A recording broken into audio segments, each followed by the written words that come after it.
Another to an all-day wood chopping contest. The challenger worked very hard, stopping only for a brief lunch break, and the other man had a leisurely lunch and took several breaks during the day. And at the end of the day, the challenger was surprised and annoyed to find that the other fellow had chopped substantially more wood than he had. "I don't get it," he said. "Every time I checked, you were taking a rest, yet you chopped more wood than I did." "But you didn't notice," said the winning woodsman, "that I was sharpening my axe when I sat down to rest." The fourth commandment comes from Exodus chapter 20. Actually is the longest commandment in Exodus 20, the one with the do and a don't. And it has 3 verses, so God's making this a big deal. So it's Exodus 28 through 10. It says this: "Remember to observe the Sabbath day by keeping it holy. You have 6 days each week for your ordinary work, but the seventh day is a Sabbath day of rest dedicated to the Lord your God. On that day, no one in your household may do any work. This includes you." He didn't point a finger. "This includes you, your sons and daughters, you male and female servants, your livestock, and any foreigners living among you." Let's pray. Father, thank you for what we've experienced already, for your presence here with us through the songs we've sang and through the music we've heard. Lord, we're just so thankful you're here. Change the way we think this morning. Amen. Well, this is one of those no biggie commandments. We treat it like it's one of those no biggie commandments. It's not like do not murder, do not covet, do not commit adultery, do not lie, and the other real biggies that are part of the last 6 we're going to look at. But what's amazing, though, it becomes before all these real biggie commandments. The ones we see in the papers and you see broken, and we see articles on it in the paper, stories on it in the paper, and we see them on the internet, and those are the ones we talk about, the other 6. And those commandments you can see the results of. But number four is different. Number 4 is a real big deal to God. You see the first 4 commandments. Listen to this. I think, this is my assumption here. You see, the first 4 commandments have everything to do with our relationship with God. And one could mount an argument that the last 6 are the result of not spending enough time on the first 4. Think about that for a moment. If we spent hours in the first 4, practicing those, the other 6 we wouldn't even need. I can't make an argument about it now, but if you'd like to, it would be fun. And this number 4 commandment is not a biggie. We never hear anybody talking about it at work, around the water cooler, or at home when somebody's missing the Sabbath. Missing the Sabbath does not make the big news in the paper. You don't hear people in the church talking about, "Boy, did you see Pastor Tom? He didn't take a Sabbath day on Friday. He was at the church working." I hear nobody complaining about that, and nobody calling me on the carpet for that. Or, "Jonathan, he's working on the Sabbath. Can you believe that?" Do you hear anybody talking about that in the pews? Now, what do we talk about in the pews and in our homes and with other people? We talk about, "Oh, man, you see that pastor? He ran off with the secretary." That's the things that we're most concerned about. So, this commandment is not a real big issue for most of us in here, because most of us in here don't take the Sabbath seriously at all. But God makes a big deal about it, takes 3 verses to explain it, and makes it a commandment. That's the key there. Makes it a commandment, not a suggestion. Makes it a commandment. That one day out of 7, that you and I rest. Breaking this commandment doesn't create good gossip, does it? You break the 4th commandment, nobody cares. Nobody cares. And it's hardly talked about at all. And like I said, this commandment is never really taken seriously. In fact, never taking a Sabbath day is celebrated. Oh, wow, you put in 80 hours this week? That's amazing. How did you do that? How can you do two things at once? We celebrate, this being able to do two tasks at the same time. Don't we, ladies? Man, she can do two tasks at the same time. That's amazing. Man, I'm just glad we can only do one task at one time. That makes us better, ladies. I just want you to know. No. But we don't make a big deal about the fourth commandment, do we? Because we don't take it seriously. That's my take on it. Murder? Yeah, that's wrong. Covet someone else's house? Covet someone else's husband or wife? Ooh, that's wrong. That's in the 10 Commandments. Well, so is number 4. So is number 4. And God makes a big deal about it. And when we think of Sabbath, Sabbath is, just so you know, Sabbath is more than taking a vacation or having a day off. And we're going to look, these things can help the Sabbath rest, be more profitable. But it goes way deeper than just time away, and we'll explore that just in a few minutes. But for some people, and for me, I was tempted Friday because there were some things I didn't get done because of just, time and issues. But I said, when I told Dana, I said I couldn't. I wanted to go in, but I couldn't. I got to honor the Sabbath, my Sabbath, because my Sabbath is not Sunday, But boy, it's hard for people to take a day off. We're living in a time with more and more jobs are insecure, and if your job is not needed, you'll lose it. Bottom line, we're living in a time where that's just happening. And if you don't perform well, one guy made me mad. And a temporary job, can I go on this rabbit trail just for a minute? Because it is still eating at me. And he fired me because I didn't do my job fast enough. And said I forgot what he said about me. You know what I did to him? I wrote a 3-page report on him, correct grammar and all. All right. What I'm saying is, if your job's not needed, or if you're not needed, guess what? You're gone. Well, and there's people, and secondly, there's people who are at the top of the ladder, financially speaking, and they're expected to work more and more hours. And people on the lower end of the pay scale are having to work multiple jobs to stay afloat, and they can't afford time away from their jobs. Some people are forced, so to speak, to work on Sunday to make the ends meet. And with technology, we thought it was going to make life easier, but now you can work anywhere. I was working when my son and I went to the St. Louis Cardinal game on my phone. People texting me, asking me questions.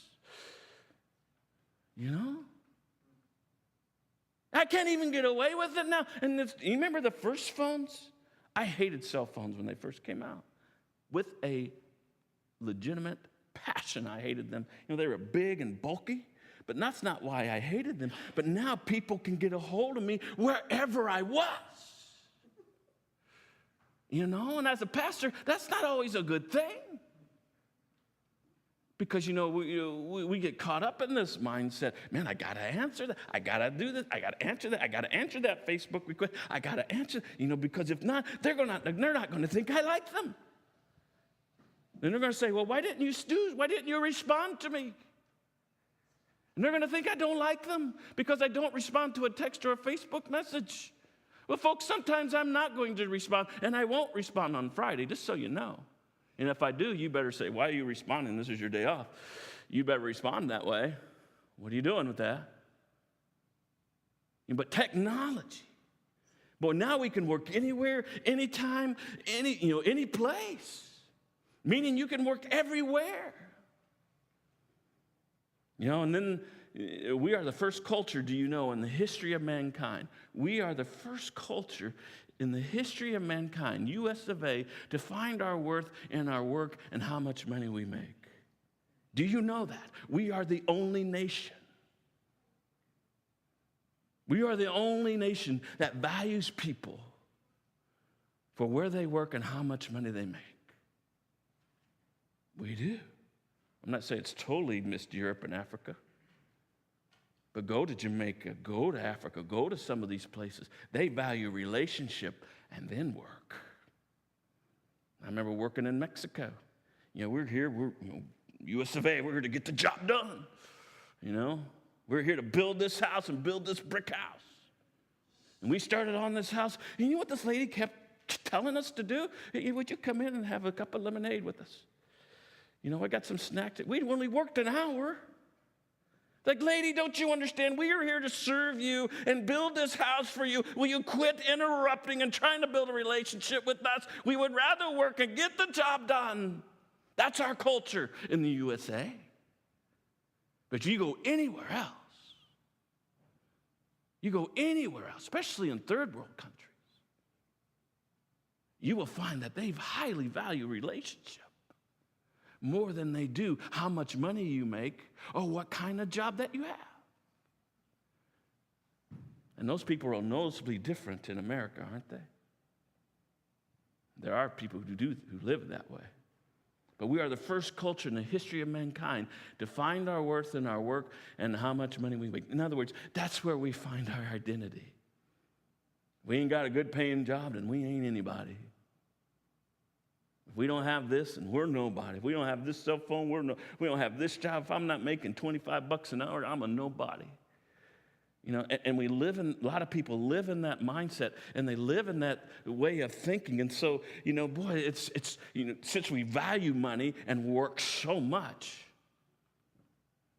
you want me to take a Sabbath day? Are you kidding me? When that guy's getting ahead of me? When I could lose my job?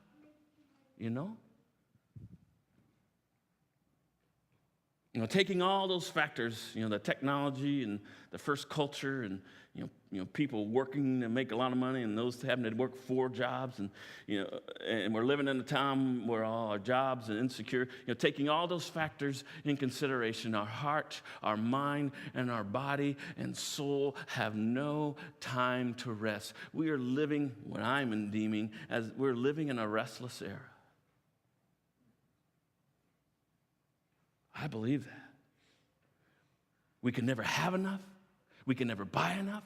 We are never satisfied with what we have and don't have. And we are never satisfied with who we are and how much we make. And we work all harder to pay off things that we should never bought in the first place. People have become slave to cars and their homes and their jobs because they just don't have enough.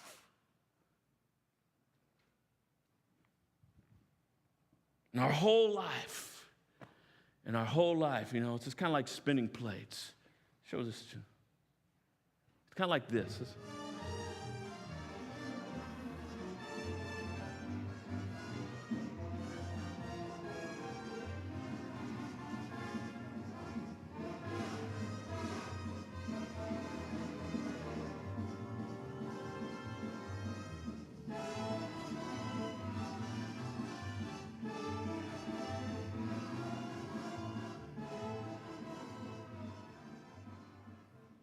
They're not explaining.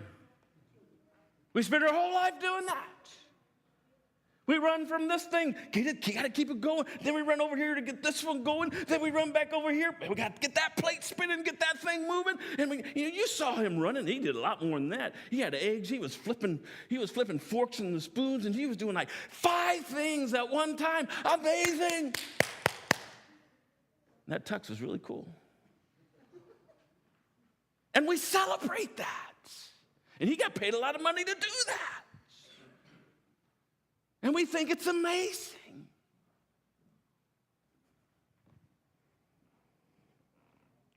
And our whole life, we spend a lot of time just spinning plates, and we can't rest because we always want more, need more. We got to keep everything going. We got to keep all the plates spinning. And if you were to take a rest, if that guy stops and just stops and prays just for a moment, what was going to happen? It all comes tumbling down. And he doesn't get invited to any more shows.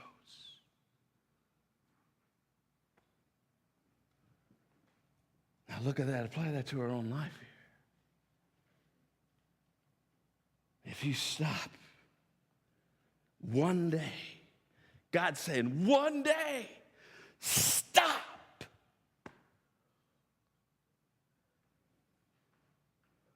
We're afraid everything's going to come tumbling down.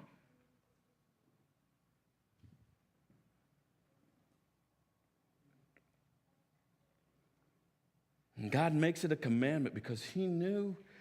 He didn't make it a suggestion because if he made it suggestions, he knew he wouldn't take it seriously, and he made it a commandment, and we still don't take it seriously, which is mind-boggling. To me, anyway. God makes it a commandment to take one 24-hour period away from your ordinary work. In other words, what you do for your life. Walk away from it for one day. When the Israelites were slaves in Egypt, they never got a day off. If you didn't work a day, you might not eat the next day. They were slaves and they couldn't afford to take a day off. Now God was telling them, hey, it's okay to rest. You are no longer a slave to the Egyptians. And like the Israelites, we become the slaves to whatever we serve. You see, everybody is serving something. Every one of you in here is serving something. There's something in here controlling your life. Every one of us is a slave. It's a servant of something. We serve something. And whatever we serve dictates what we do with our time and energy. We become its slave. It dictates our time. It dictates how we spend our time. It dictates how we spend our energy. And today we use the suffix aholic. You know that term? To describe someone who is a slave to something. You know, the alcoholic, the workaholic, the stuffaholic, the churchaholic. I was a churchaholic as a kid. Got drunk every week at the church. Meaning I spent a lot of time there. You know, I was there. If I was the janitor, I would turn the lights off. You know, I was the last one to leave every time. Pastor went home because he lived across the street and left me there sometimes.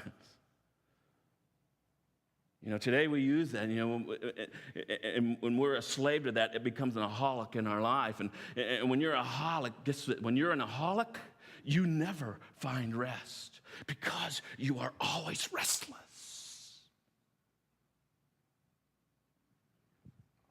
And like the Israelite, God is telling us, and this is brand new news for them, just so you know, because they were slaves for 400 years. They worked every day for 400 years. Let's celebrate them. You know? Well, they worked every day for 400 years. And like the Israelite, God is telling us, too, that it's okay to rest. You know, and sleep experts, you know, WebMD is a great site. Sleep experts tell us that we need rest. Not just any kind of rest, but a deep rest. And there are 4 stages of rest. Okay? And these sleep readings, stage 1 rest, you know, the sleep readings, they call them I won't pronounce the word. Sleep readings shows a reduction in activity between wakefulness and stage 1 sleep. The eyes are closed during stage 1 sleep. One can be awakened without difficulty. However, if aroused from this stage of sleep, a person may feel as if he or she had not slept. Stage 1 may last 5 to 10 minutes. Many may notice the feeling of falling during the stage of sleeping, which may cause a sudden muscle contraction. Ever happened to you? You're sitting there and all of a sudden you're like, you know. You ever see somebody sleeping in church? It's funny from here, just so you know. You know, they're like this. You know, especially, whoa! You know, and then they, yes, I praise the Lord, I give my life to. You know, that's funny to watch you from here. You know, you're like, man, I stayed up too late last night. I can't keep the eyes open. And all of a sudden, boom, you know, our muscle contracts. Well, that's stage 1 sleep. A lot of you, well, see, there's a lot of people, well, let me go on. Stage 2. There's a period of light sleep which during the sleep readings show intermittent peaks and valleys or positive or negative waves. And these waves indicate spontaneous periods of muscle tone mixed with periods of muscle relaxation. And the heart rate slows down, the body temperature decreases. And at this point, the body prepares to enter into a deep sleep. You know, we don't have enough time to do that here. Then stages 3 and 4, these are the deep sleep stages. with stage 4 being more intense than stage 3, obviously. And get this. I think this is amazing. These stages are known as a slow wave or delta sleep. If aroused from sleep during these stages, a person may feel disoriented for a few minutes. You ever seen that? They're the funniest thing to watch. You wake them up from the sleep, you know, they walk into a wall, you know.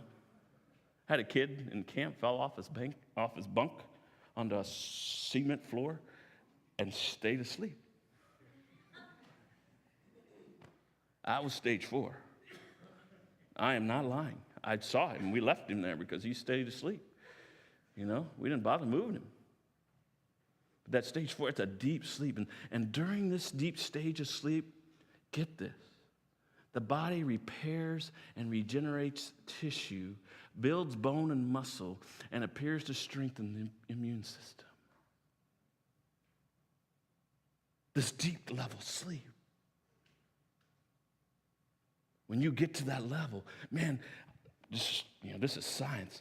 God is healing your body. God is healing your mind. God is dealing with the disease in your body. God is making your immune system work. Why? Because we stopped and we allowed ourselves to go to a deep sleep. And when we allow that to happen physically in our life, God can bring healing in our body. That's amazing. So the kind of Sabbath God is telling us to take is that stage 4 kind of rest. It's what I call deep soul rest. And according to the scriptures, rest is more than just taking time off. Some of you, when you take a vacation, a lot of times it's not a vacation, is it? But rest is more than just taking time off. After creating the world, God looked around and saw that it was very good. Okay, this is God. Did God need to take a day off? Did he need to take off? No, he didn't need to take a day off. Well, why does he take a day off? Because God was utterly satisfied with what he had done. God did not just cease from his labor. He stopped and enjoyed what he had made. He enjoyed what he first did. And what does this mean for us? We need to stop to enjoy God, to enjoy his creation, to enjoy the fruits of our labor. And the whole point of Sabbath is joy in what God has done. That's the whole point of the Sabbath, is to experience what God has done, what God has created. You see, Sabbath rest also means to cease regularly from and enjoy the results of your work. You see, it provides balance. He says there in verse 9 and 10, 6 days you shall labor and do all your work, but the 7th day is a Sabbath to the Lord your God. And although the Sabbath, gets a much smaller time, just one day than work, it is a necessary counterbalance. Get this. It's a necessary counterbalance so that the rest of your work can be good and beneficial. A stage 4 kind of rest, a deep rest. And folks, our leisurely activities cannot satisfy this deep rest. It's kind of like stage 2. You're just kind of out of it. The kind of rest where God is saying, hey, have the kind of rest where you're renewed and where you're restored and where I can repair you.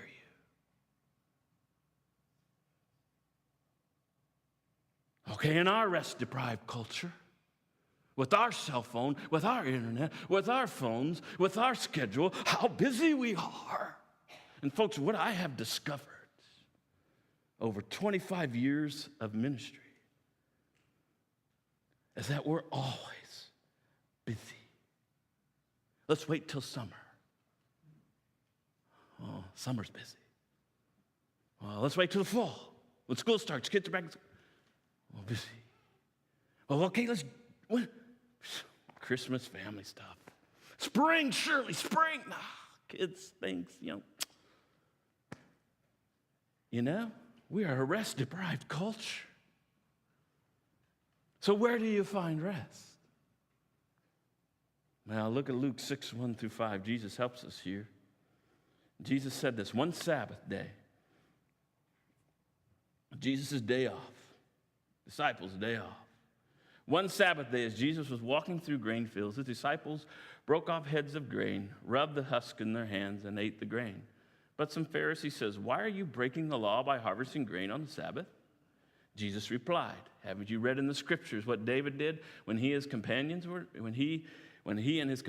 hungry? He went to the house of God and broke the law by eating the sacred loaves of bread that only the priests can eat. He also gave some to his companions." And Jesus said, "The Son of Man is Lord, even Lord over the Sabbath." Do you think they were happy with that remark? You gotta understand, they created a bunch of these rules to keep the Sabbath holy. Not just the one. They created at least, what was it? I read 39 other rules to keep the Sabbath holy.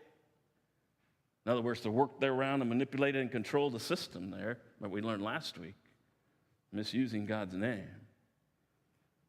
Do you hear what he says to the Pharisees? And it makes them boil. He says, "I am the Lord of the Sabbath." Ha!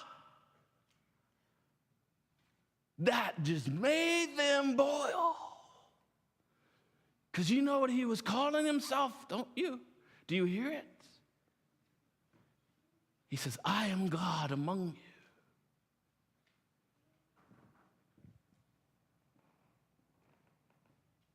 And you only get to this stage 4 rest, this deep soul rest in Jesus. It's only in relationship with Christ that you get to that rest, that he can give you that rest.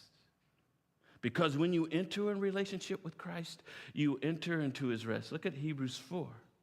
God's promise of entering his rest still stands. So we ought to tremble with fear. We ought to tremble with fear that some of you might fail to experience it. Are you trembling with fear when you don't experience the Sabbath? For this is good news that God has prepared this rest. This is good news, has been announced to us just as it was to them. But it did them no good because they didn't share the faith of those who listen to God. For only we who believe can enter this rest. The only way you can enter into rest, at stage 1, is entering into relationship with Christ. Without a relationship with Christ, you will never find rest. Oh, you might take a vacation and feel relaxed. But still there's that restlessness to perform. Still there's that insecurity that, we're attached to our job and to our money, and we find our identity in that. And God's saying, hey, find your identity in Jesus because he can give you rest. This past Thursday, you occasionally get one of the greatest experiences in your life, and this past Thursday was completely awesome. I met with this young couple, and they're getting married. They don't go here. And they're not even getting married here. But I did a funeral for them way back, and they remembered me, probably because of my hair, I'm sure. No. But they remember, and she called me and said, "Hey, I appreciate what you did for my family a few years ago. Would you do a wedding?" I said, "Yeah, but I got to meet with you 4 times. So I just don't marry people." I said, "I got to meet with you." And so this time, the last week, which was this past Thursday, we were talking about relationship, and I said, your relationship with each other is really, really important. But you are going to disappoint each other. And he's not going to be able to meet your need, and she's not going to be able to meet your deepest need. And I said, there's only one person who can meet the deepest need in your life, and that's God and a relationship with him. And she starts weeping. She tried so hard to find rest. She just weeps uncontrollably. To the point where I said, "Are you okay?" She goes, "Yeah." The man, he's stoic. He's sitting there. He's funny. He was funny in that. But she was weeping uncontrollably. And we prayed that prayer. She received Christ as Lord of her life. And her whole body language changed. Her countenance changed. She was relieved. She found rest. Remember that time when you made a commitment to Christ, you prayed that prayer and he came? Was not a burden lifted off your shoulders? If not, you better pray that prayer every day till you feel that burden lift off your shoulders. I mean that sincerely. Because if you didn't feel that sensation, that movement in your heart and mind, because he comes to give us rest and relief, to restore us and to repair us. And this woman is long on her way to being repaired by the things that have hurt her in the past. And the same is true in you. If you're not experiencing the rest of God, and you're not experiencing relief, and you're not experiencing inner repair, and you're still spinning plates and you can't figure out, folks, stop.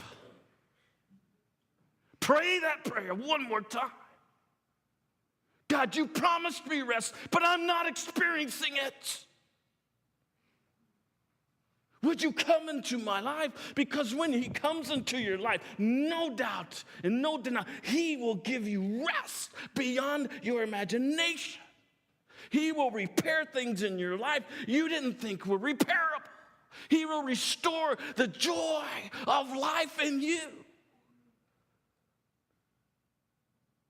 That's what this woman experienced Thursday night. And if you have not had that experience, or if you're still spinning, or if you're spinning plates, and it's not working, stop.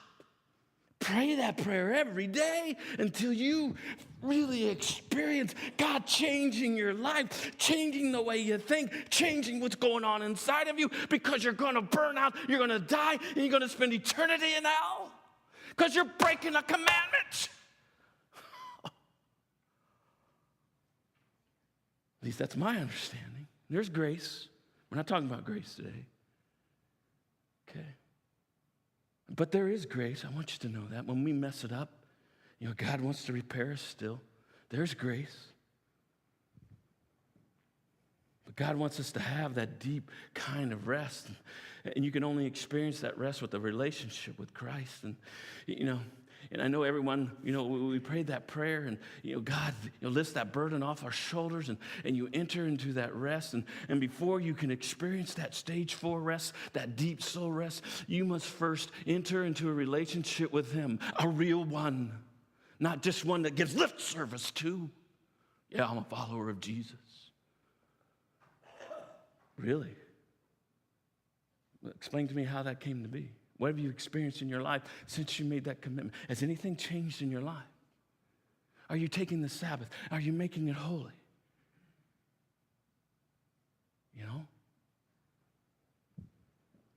Well, let's talk about that.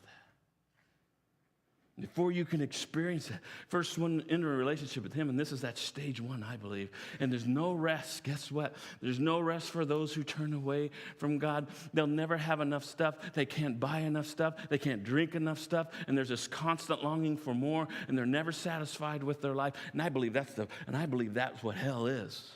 I really do. Skip the darkness, gnashing of teeth, and fire, and all that. There's lots of descriptions of hell through Scripture. I think it's a longing for something and never getting it. Because what does that do? Makes you angry. Makes you want more. Makes you never satisfied. It talks about, in hell there's a thirst that's never quenched. A fire that always burns, but never goes out. Darkness. However you want to describe it. But there is no rest for those who turn away from God. And we need to understand, I said at the very beginning, that Sabbath is not just getting a day off. Sabbath is not just doing leisurely activities. Sabbath is not just spending time with the family. Whoa.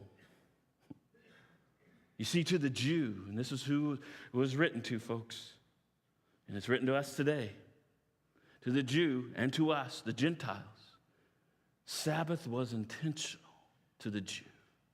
They worked hard for 6 days. 6 days.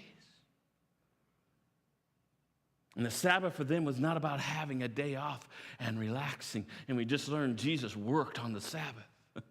And the Pharisees had created a gazillion man-made rules to once again get around God's command. And Jesus just reminded them, and that you saw it in the video, reminded them in Mark 2:27. Jesus says this to him. He said the Sabbath was made to meet the needs of people, and not people to meet the requirements of the Sabbath. That's what we make it. So the Sabbath, you see, the Sabbath was a weekly reminder of their dependency on God. And for us, Sabbath day is that day, that one day of the week reminder that we are dependent on God. It's that one day of the week reminder not to put our trust in our work, in our money, or in our stuff. It's that one weekly reminder not to put our trust in that stuff, not to find our identity in that stuff. It's that 1 week reminder, for us and them to put their trust in God to provide. For us, we need only 1 day a week. We need this 1 day a week where we're reminded that we are dependent on God. We get so dependent on ourselves, so dependent on our income that we wear ourselves out, and this has caused us to work even harder and become workaholics. Or whatever holic you want to put in there. We need 1 day a week to remind us not to put our trust in that stuff. We need 1 week in the day to remind us that to put our trust in that God will provide. Because when those people in Israel, when they didn't work for the day, they were risking not eating for a couple days. But we need 1 day a week to remind us to put our trust that God provides. So how do we make this personal this morning?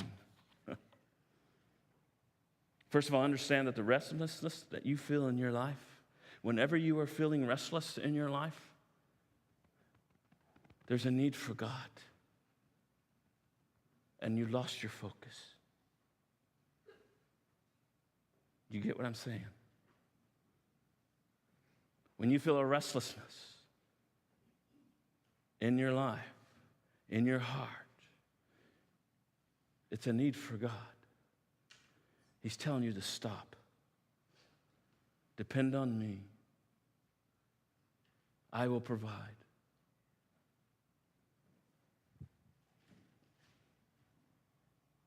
How do we make this personal? Everyone needs a 24-hour period of time to be reminded of their dependency on God. And everyone needs a 24-hour period of time to allow God to renew our passion for Him, because that's what we do here. That's why we meet on Sunday morning. Some meet on Saturday, some meet on Thursday. In fact, there's church every day of the week if you wanted to go. So whatever your Sabbath day is, God says, take that, stay. And let me renew you. Let me renew your passion for me, because when you enter into worship, when you sing these songs, when you hear the pastor, speak, when you hear the testimony of those who follow Christ, anything, but when you hear that renews our passion for Him.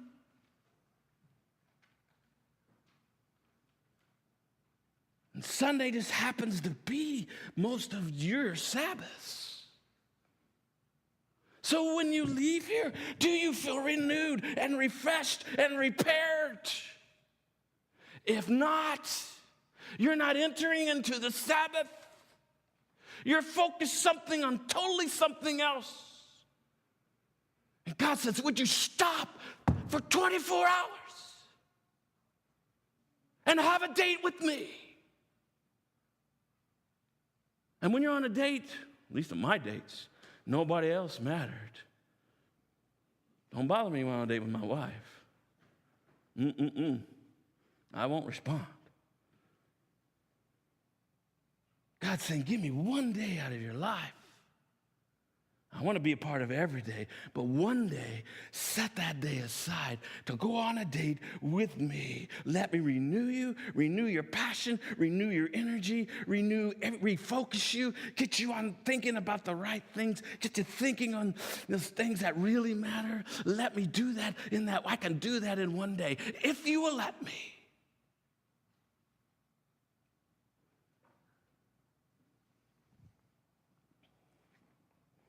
I love what Tim Keller says about the Sabbath. He said the purpose of Sabbath is not simply to rejuvenate yourself in order to do more production, nor is it the pursuit of pleasure. The purpose of Sabbath is to enjoy your God, life in general, what you have accomplished in the world with His help, and the freedom you have in the gospel, the freedom from slavery, from any aholics, the freedom from any aholics, slavery to any material possession, object, or human expectation. The Sabbath is a sign of the hope that we have in the world to come. Wow.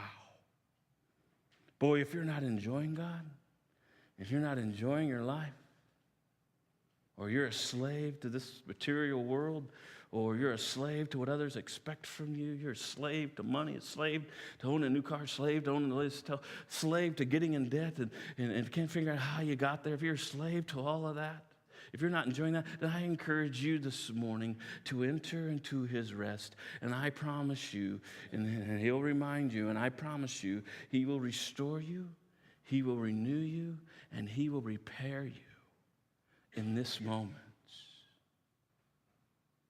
I believe that with all my heart.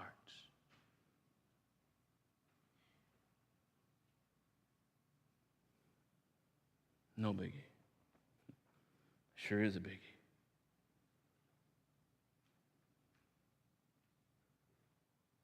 Because if we took one day and really focused on letting God renew us, restore our passion, those things I've just said, it will change the way you think. It will change the way you do life. But He first asks us. We first must keep it holy. And what I mean by that, it's not just showing up on church on Sunday morning. That's not my Sabbath. It's a day where I intentionally do things I don't normally do. Where I intentionally spend, this time in the Word for my own sake. Where I intentionally focus on God and prayer. And I do other stuff in life that day too, stuff that needs to be done. But I have found when I do that, He helps prioritize all that.